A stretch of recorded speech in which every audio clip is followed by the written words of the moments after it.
గెలుపు కోసం చంద్రబాబు ఎంతటికైనా దిగజారిపోతారన్న సంగతి తెలిసిందే. అయితే తాజాగా మరోసారి చంద్రబాబు నాయుడు దిగజారి రాజకీయాలు చేస్తున్నారు. నంద్యాలలో ఓటమి భయం పట్టుకోవడంతో కుల రాజకీయాలకు తెరలేపుతున్నారు బాబుగారు. నంద్యాలలో ముస్లిం ఓట్లు ఎక్కువ.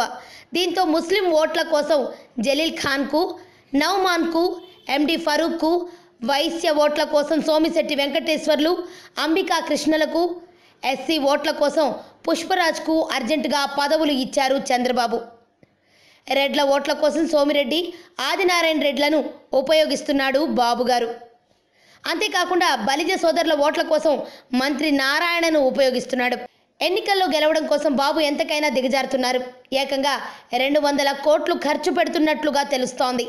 ఎందుకంటే ఇక్కడ ఓడిపోతే బాబు సంగతి ఖేల్కతం అవుతుందని భావిస్తున్నారు.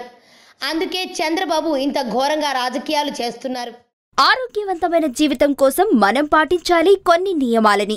చిన్ని చిట్కాలతో చింతలేని జీవితాన్ని ఎలా గడపాలి అనే దానికి వీక్షిస్తూనే ఉండండి మన ఆరోగ్యం యూట్యూబ్ ఛానల్. మరిన్ని ఆరోగ్య సూత్రాలకు సబ్స్క్రైబ్ చేసుకోండి.